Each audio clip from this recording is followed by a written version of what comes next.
me and ask the question. Okay. Uh, so before discussing anything, let me recall the definitions and notation which I will need for my talk. So throughout my talk, RM is an analytically for to begin with, it's a Noetherian local ring.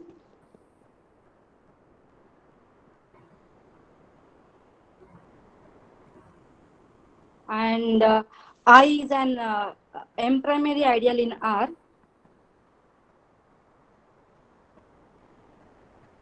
I hope you can see the writing on the screen.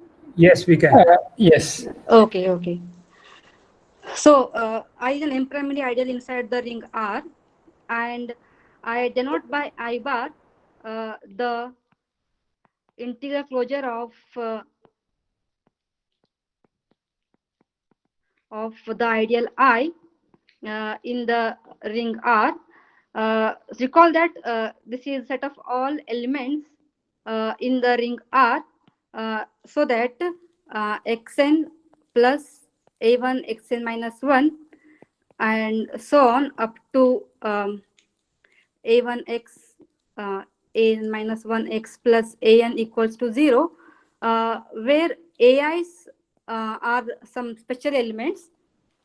They belongs to the I to the power I for I is equal to 1, 2, and so on up to n. So it is known that this in fact forms an ideal in the ring R. And so how this ideal arises? So one way of thinking this is the following. So recall uh, Ri, so I denote by Ri, the Rees algebra of I, which is defined as following. So is a graded ring whose nth grade component is In, be the Rees algebra of I. So here T is an indeterminate. So this is a subring of the polynomial ring over R, and its nth grade component is In. So recall that R bar of I, if you look at the interior closure of the Rees algebra in Ri, in RT, then it turns out that again this is a homogeneous, is a graded ring whose nth grade component is nothing but In bar Tn. So where In bar is the interior closure of I to the power n. So this is one way that the interior closure of I arises in the context of Rees algebra. So uh, so again, this algebra is very important in commutative algebra and algebraic geometry.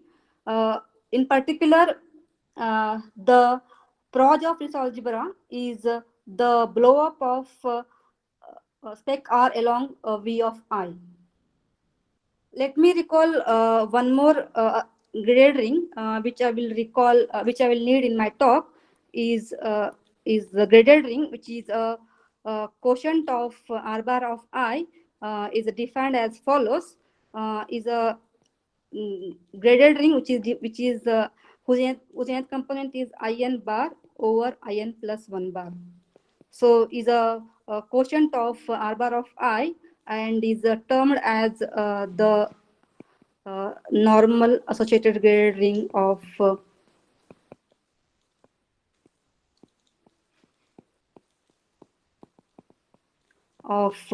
I. So one of the common theme in commutative algebra and algebraic geometry is to study the homological properties of the Rees algebra and the associated graded ring of I. In my case, I am interested in homological properties of G bar of I. Uh, but very often, unfortunately, the G bar of I and R bar of I do not have good homological properties, even if the ring is so.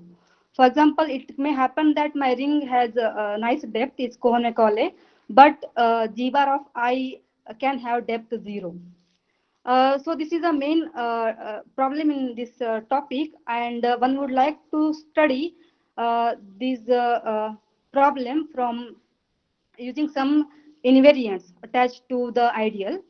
So the invariant which I'm interested in is what is known as the nominal Hilbert coefficient of I. So let me define these coefficients. For this purpose, I need assumption on the ring R. Uh, so uh, so Rees in 1961 proved that suppose let R be an analytically unramified local ring.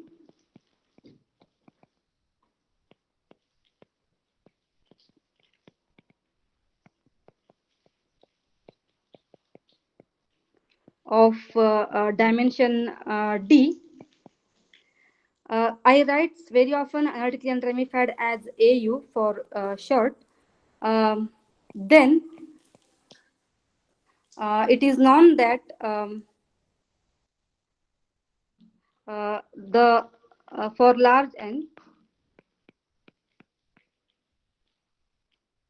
the length of R over In plus 1 bar.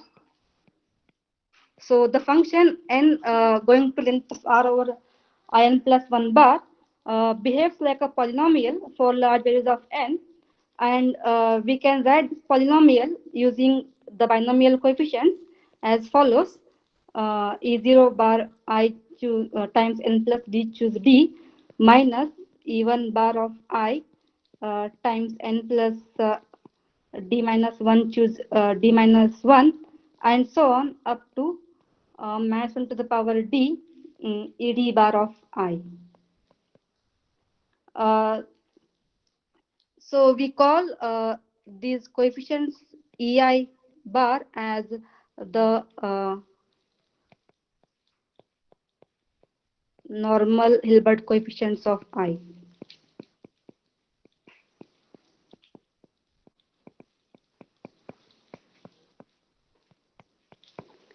Okay, so let me just make a remark here.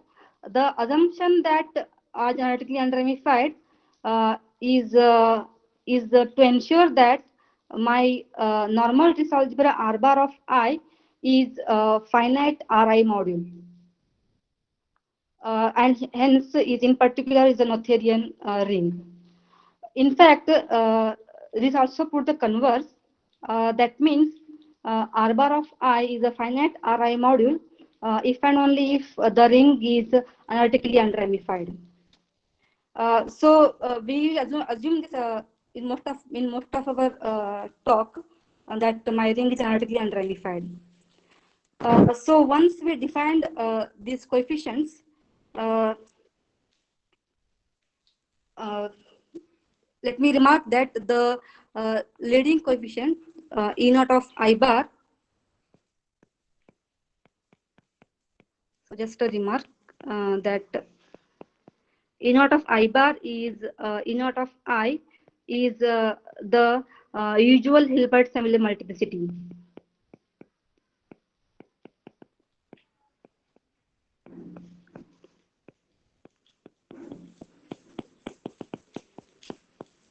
So I'll not recall the Hilbert multiplicity here. Just I would like to remark that it comes as the leading coefficient of the polynomial. If you replace the bar, if you delete the bar here, that means if you look at the function n going to length of R mod In plus 1 bar, then again this behaves like a polynomial, and its leading coefficient is the Hilbert multiplicity of I.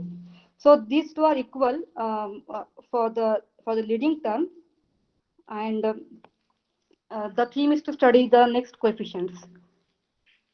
So uh, So now let me recall. We have defined what is meant by this algebra of I, blow-up algebras, and now we have seen what are the normal Hilbert coefficients of I, and our theme is to relate these two topics somehow. And also one more definition I will need, which connects again these two things, is the reduction number of I. So definition.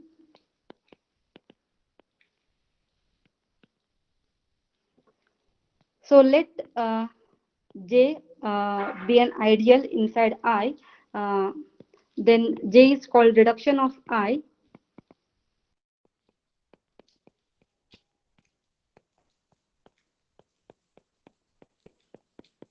If In plus 1 is equal to Jin for n large.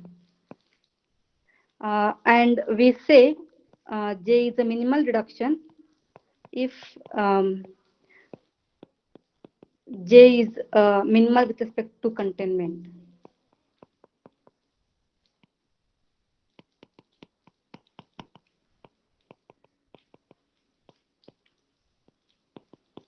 Respect to inclusion.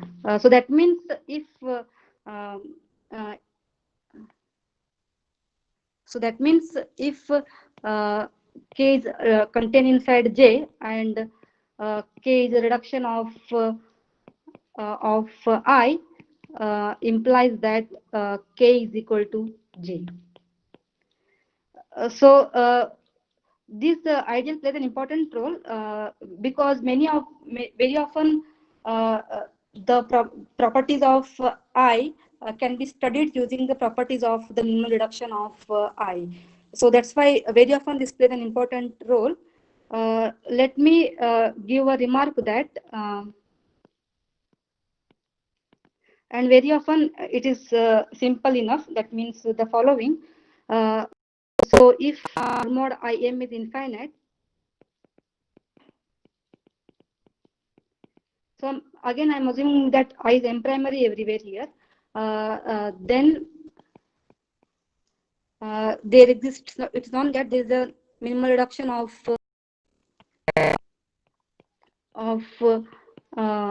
J of I, which is generated by D elements.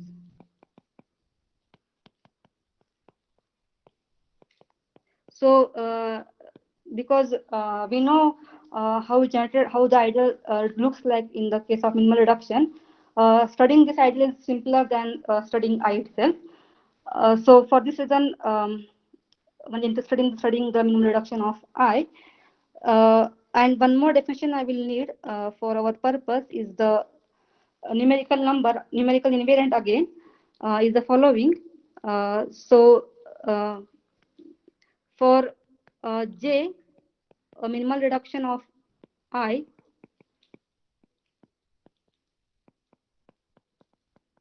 let R bar of Ji be the minimum of R, so that In plus 1 bar is equal to J In bar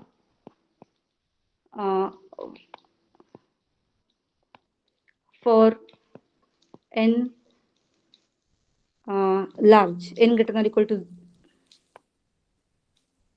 for n greater than or equal to R. So look at all such possible values of R, so that In plus 1 bar equal to J In bar, and look at the least such value. This we call as the reduction number of I with respect to J. So a priori, so let me give a remark here before starting further. So remark. So I square in general, if I square, for example, if I square is equal to Ji bar, it does not mean that I cube bar is equal to Ji square bar.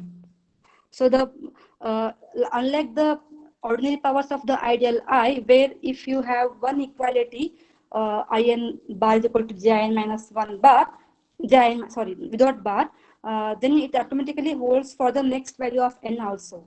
but it is no longer true in the case of interior closure. And in fact, recently, so we don't know any example till recently. The paper of Okuma Watanabe, who is in the audience here, and Yoshida. So this is around 2019. So they gave a series of examples, explicit examples, where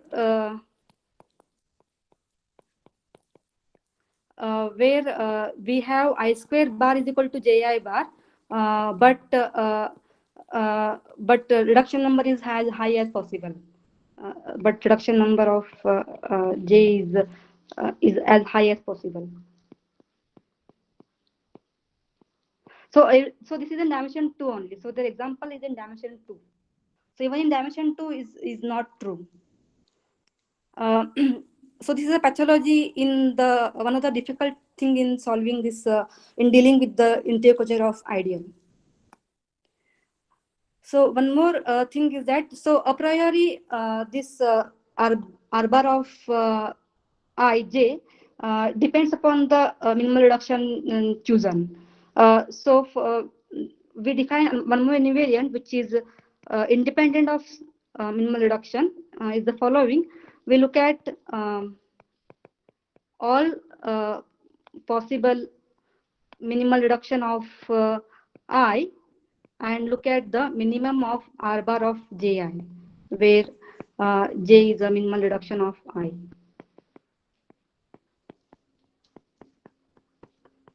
So we look at all the possible R bar of I with respect to j and look at minimal of such a number. We call this as the reduction number of I. So to more precise, we call this as the normal reduction number of I.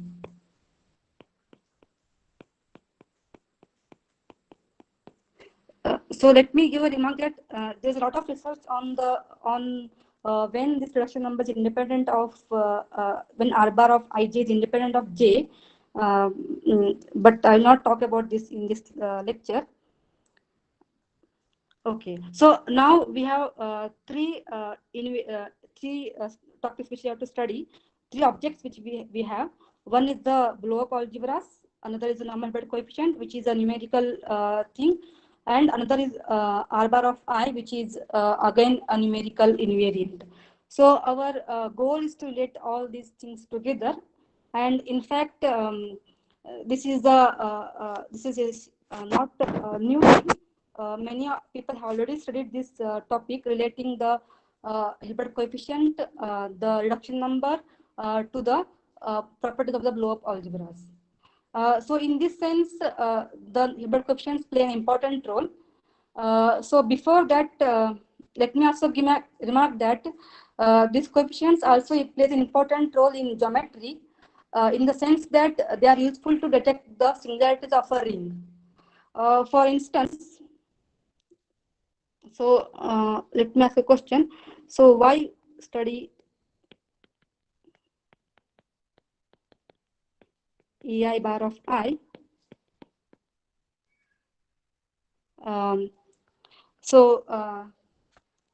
For instance, to say why they are geometrically important, for example, we have seen the leading coefficient of the polynomial E0 bar of I is equal to the Hilbert multiplicity of I.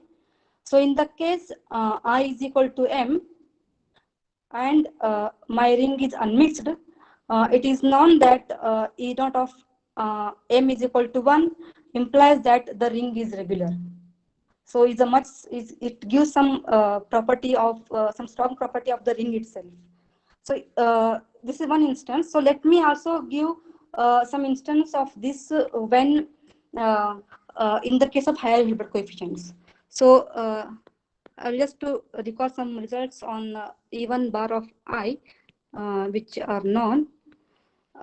So E1 bar of I is also known as the normal Chern number of I.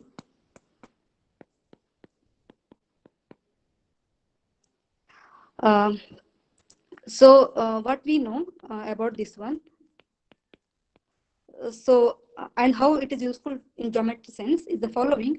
So first of all, we know that even bar of I is non-negative. So for this in this I'm assuming that my ring is analytically unramified of dimension at least 1, and so I'm assuming that if this is, so it is easy to prove if R is Cohen-Macaulay. Is not difficult to prove R is Cohen-Macaulay. In fact, recently, not very recently, a few years before, Goto, Mandal, and Hong proved that this even bar is non-negative even if ring is unmixed. Much less hypothesis than Cohen-Macaulay. Uh, but I'm interested in the condition on even bar of I, which will ensure me good homological properties of the G bar of I. Also in the properties of the ring itself. So for example, in this case, even bar of I equals to 0 implies that ring is regular. This is follows. This is not a trivial result. This is follows. This is a result due to Goto and work of Tom Morley. It follows from those two works that if even bar of I is 0, then in fact the ring is regular. As far as I remember, we don't need any additional hypothesis here. Just any Noetherian local ring is enough. So in this sense, again, the Hilbert coefficients are putting some strong conclusion of the ring itself. In fact, let me see what information it gives about the blow-up algebras. So in this case, if E1 bar of I is 0, so in this case,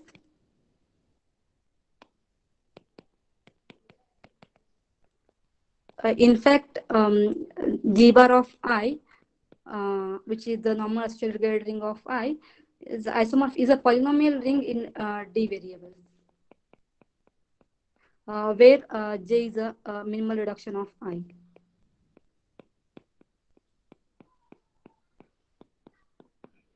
And so reduction number is in particular is 0 here.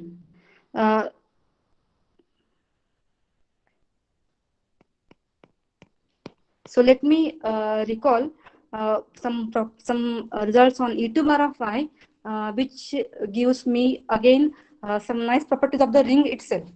Okay, so let me remark that there are many nice bonds on the even bar of I due to Northcott and Rees, generation of Northcott and Rees, due to Huneke and also due to Ito. But in this talk, I'm interested in the case when the coefficients vanishes in particular. So I'm discussing only these bonds in this talk.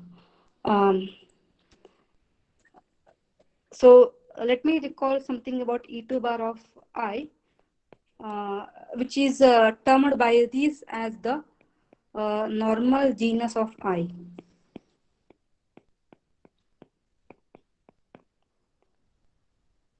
Okay, so now in this section, I'm assuming that my ring is analytically unramified, Cohen-Macaulay of dimension at least 2, and most often I will also assume that my residue field is infinite. So it is a result due to Huneke in 1986 that he proved that E2 bar of I is non-negative. And so one can now ask what happens when e to bar of I is equal to 0. So again, that gives nice condition on the ring, first of all, and then we will see what conditions on it gives on the blow-up algebras also. So Rees in 1981 showed that so if R is analytically unramified, so normal, again I'm assuming Cohen-Macaulay everything here, normal of dimension 2, then so I'm also need excellent assumption on the ring, excellent normal local ring of dimension 2. Then he proved that R has rational singularities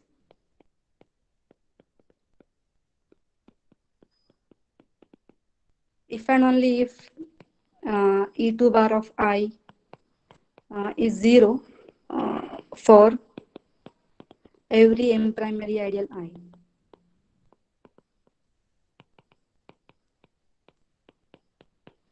So in this sense, again, the vanishing of coefficients is again giving some strong conclusion about the ring itself. So before, so in this case, so this also proved that in this case, so that means if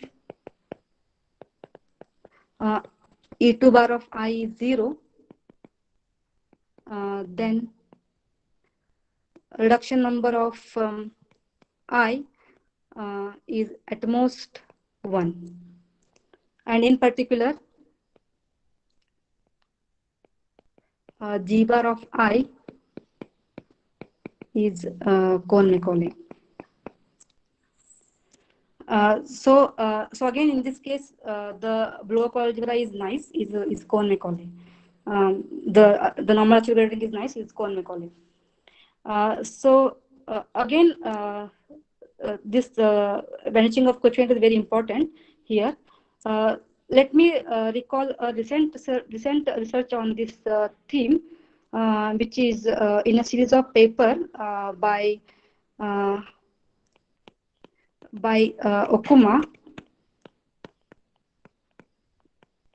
Watanabe, Yoshida. So they introduced what are known as PG ideals.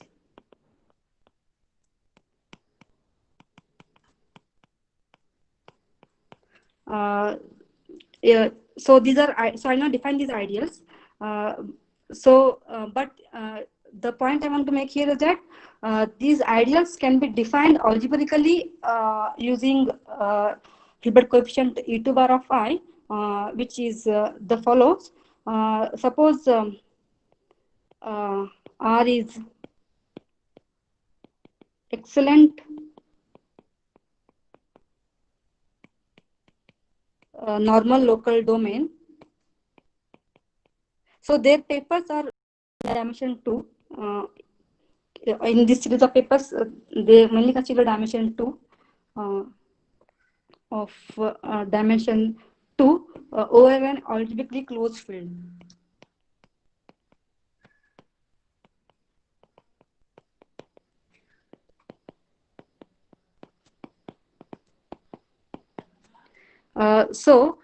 Then they proved that in fact, so initially they defined PG ideal geometrically, but it turns out that I is a PG ideal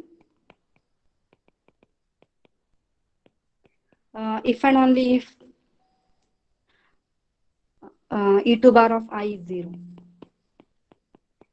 So again, the vanishing of Hilbert coefficients is playing an important role.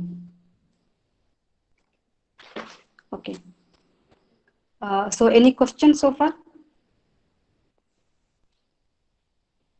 Nothing that we see in the chat box.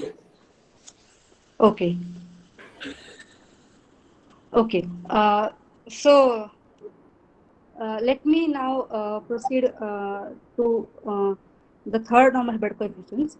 So, so far we have seen at least that these coefficients, vanishing of these coefficients give some very important geometric information of the local ring in consideration.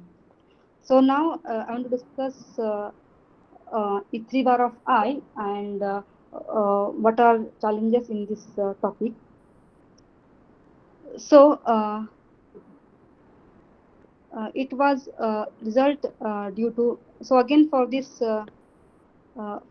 section I will assume that my ring is analytically unramified Cohen-Macaulay and of dimension at least 3. So it was proved by Ito that E3 bar of I is always non-negative for any M primary ideal I. So this was also later proved by Hukaba and Huneke, and also in a paper of Claudia Pollini, Rossi, and Corso Pollini Rossi. So using some different methods. Now one can ask when this coefficient is 0. So Ito proved that this is an untold result in Ito's paper. So he proved that if suppose R is Gorenstein,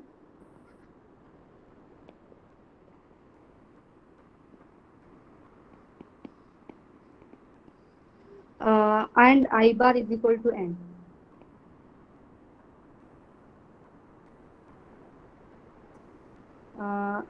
Then so let me give a remark before going to this result. Just I want to remark that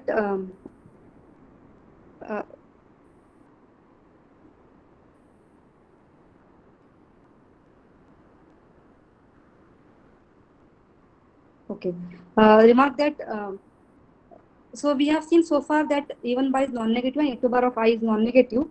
Remark that so it may happen, at least we believe that it may happen that EI bar is negative, but we do not have any example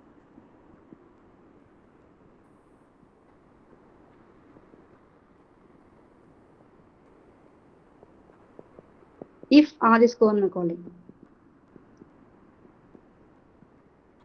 If R is not Cohen-Macaulay, then it is not difficult to produce examples using Stanley Reasoner ideal. But in the case of ring is Cohen-Macaulay, we do not know any example with EI bar of I is negative. Recently, in a paper by Kriti Goyal, Vivek Mukundan, and J.K. Verma,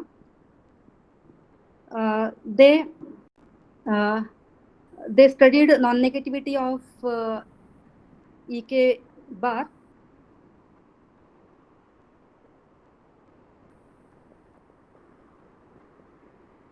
for higher K.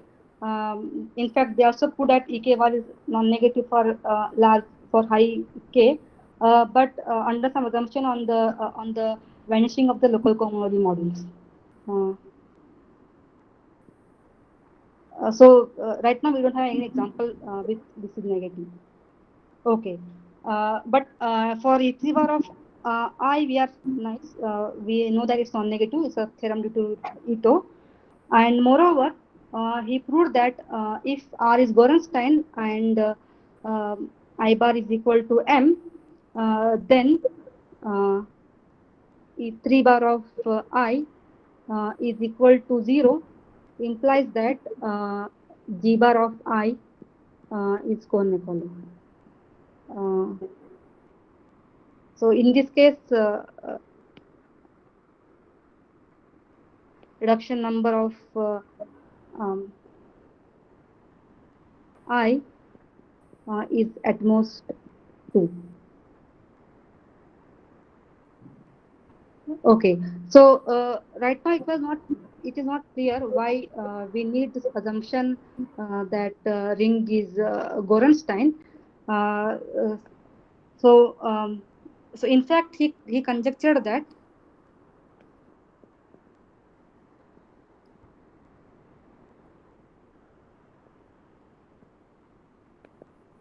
so suppose R is Gorenstein.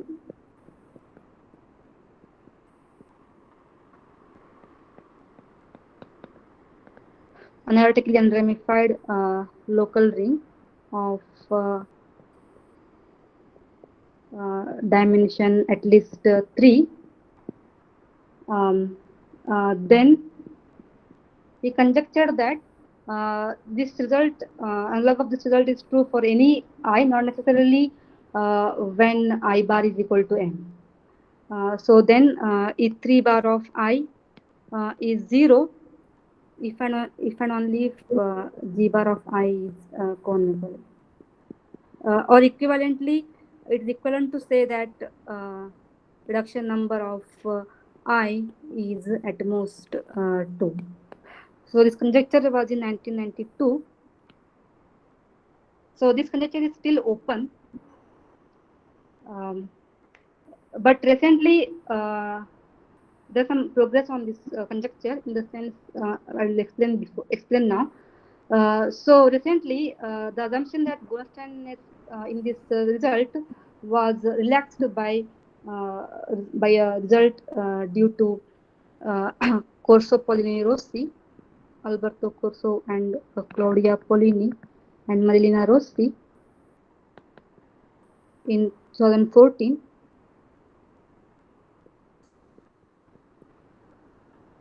So they proved that suppose R is analytically unramified, Cohen-Macaulay local ring of dimension at least 2 uh, and I bar is equal to m.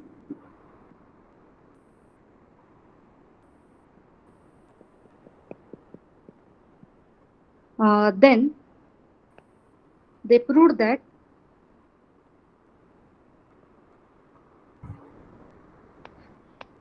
suppose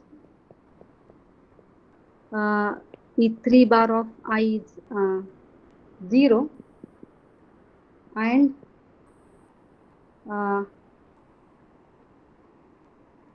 length of I square bar over ji bar is at least type of R minus 1, then they proved that reduction number of I with respect to j is at most 2 and g bar of I is Cohen-Macaulay.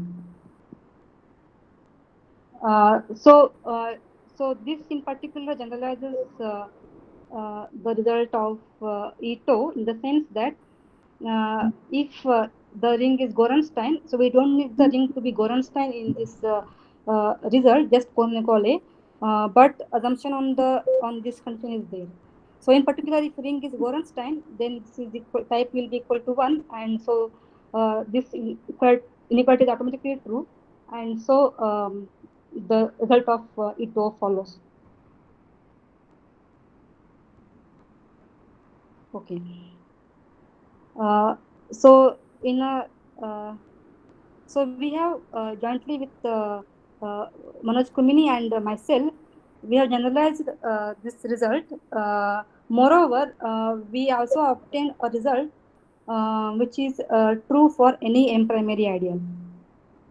The following. So this is with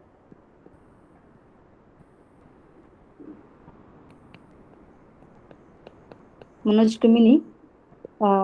So in this case, again, I'm assuming that my ring is just Cohen-Macaulay, not necessarily Gorenstein.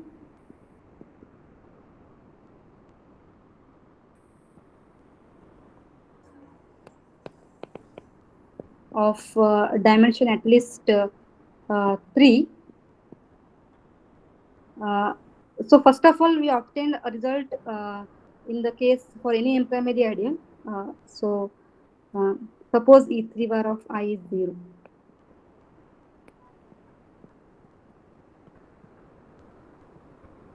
So first of all, we proved that for any M primary ideal I, if E3 bar of I is 0, oh sorry, I have to assume that the dimension is equal to 3 here.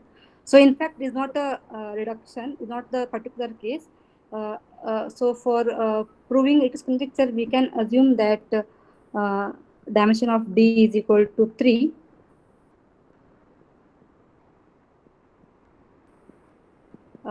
For proving its conjecture. This is again some results due to Ito itself. So a nice, again nicely proved by due to Hong and Ulrich.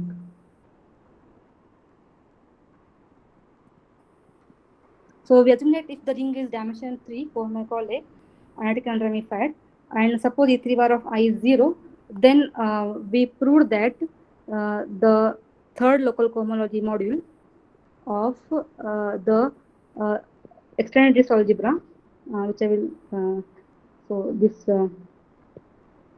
is the extended disk algebra. That means I'm just considering IN bar Tn with negative components also.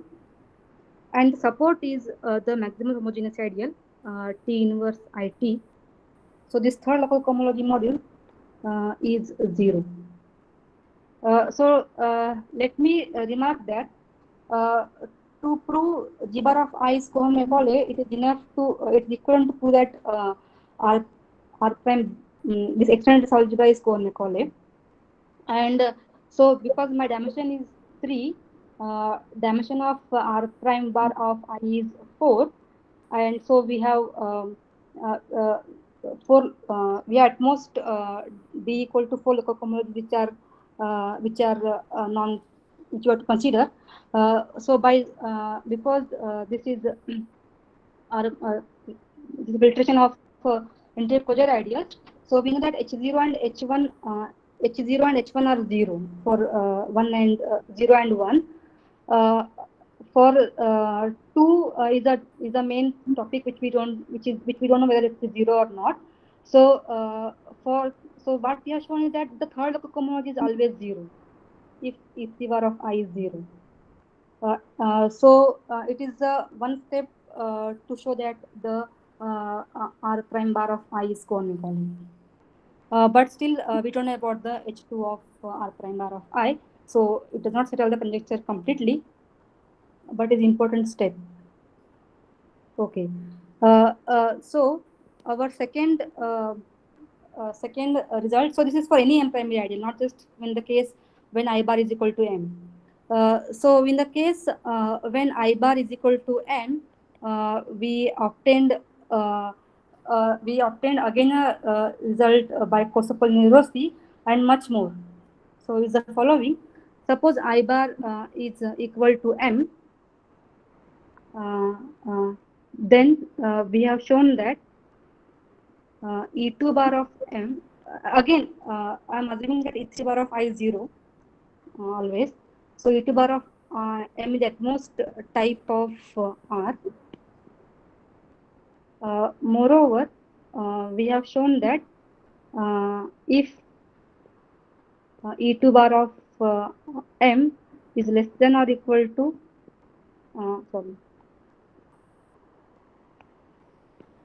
length of I square bar over Ji bar plus 2, then G bar of I is Cohen-Macaulay. So this generalizes not just result of Ito but also the result of Kosopoly-Rossi. Let me just sketch this. So if so recall what Kosopal and Rossi proved, they proved that if length of I square bar over Ji bar is equal to type R minus 1,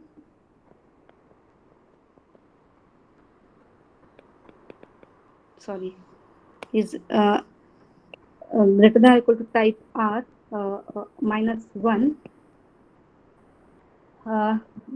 then that implies that because by A, E2 bar of E2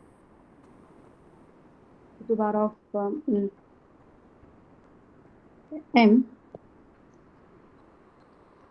will be at least, sorry, so which is at least E2 bar of M minus 1 by A, if you use A, and now if you use B, then so now using B, we get the result of Kosopal Rossi. Remember, we not just doing so it's just plus 1 and we are getting more here. Our bond is better than their bond. We are getting plus 2 here. Not just that, we are also improving in the lower side also, because we are just looking at E2 bar of I at most length of I square bar over J bar plus 2. So in this case, in this sense, our result generalizes result of Kosopolny and Rossi. So far, whatever we have results, we just input the Ethos result. In the case of I bar is equal to M, but the ring may not be Gorenstein. So much less hypothesis also suffice to conclude that G bar of I is Cohen-Macaulay.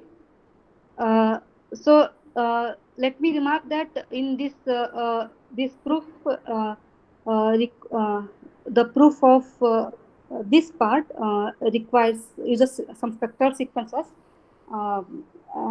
some and branching of some cohomology modules, whereas the second part, this is a consequence of part 1, I should say. For the part B here, so we have used the Boyce-Soderberg theory to just improve this by 1. So let me remark that if it is at most 1 here, this result can be also be obtained using Ito's theorem itself. But we improve this by plus 1, and for that we have to use Boyce-Soderberg theory. But recently, my joint work with Kazuo Ozeki and Rossi, we have obtained this result using some other method, and which is the following. So this is with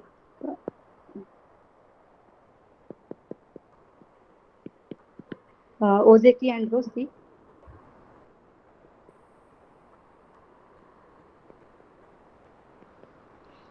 So we proved that, in fact, if R is, so let here again, my ring is just analytic generated Cohen-Macaulay.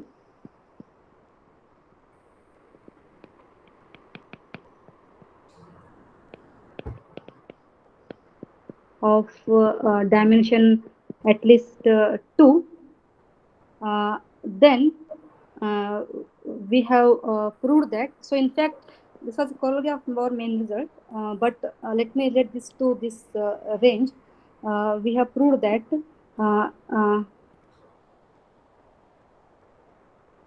so without assuming that E3 bar of I is 0, we have proved that if E2 bar of I is at most length of I square bar over Ji bar plus 2, then depth of G bar of I is at least D minus 1. So this we obtain as a corollary of one other result, but this is for any M primary ideal, and without assumption that E3 bar of I is 0.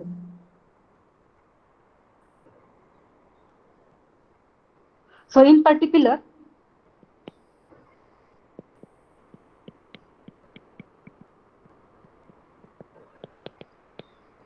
if E3 bar of I is 0 and E2 bar of I is less than or equal to length of I square bar Ji bar plus 2, then G bar of I is conical.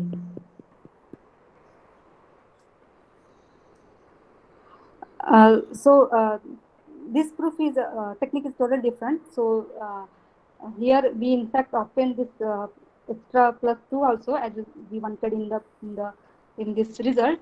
But this is a this method is using the Sally model method. Okay. So let me. So far we are not giving an example. So the main problem in this topic is that it is very difficult to find examples of and Hilbert coefficient explicitly. So except some particular cases. So let me give an example.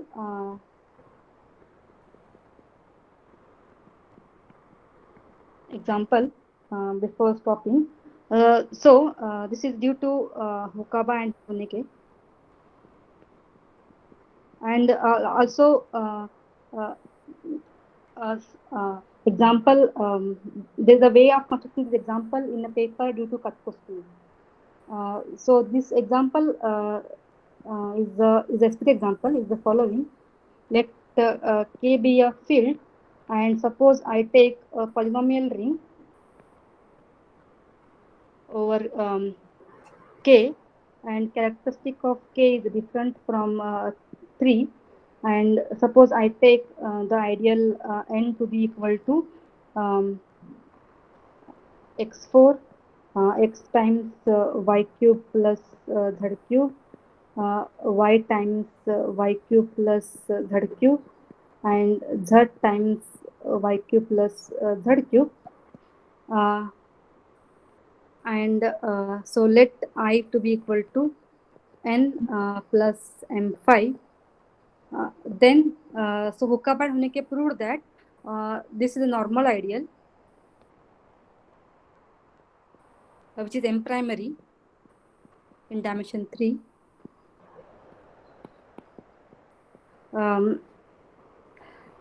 So here in this case, in this example, it turns out that depth of G bar of I is 2, is not Cohen-Macaulay, but here E3 bar is also non-zero. So E3 bar of I here is equal to 1, which is same as E3 of I, because the ring is the ideal is normal. Okay. Let me also give a remark before stopping. So there is a recent work by Kriti Goyal, Vivek Mukundan, and J.K. Verma, where they studied the vanishing of the higher Hilbert coefficient in terms of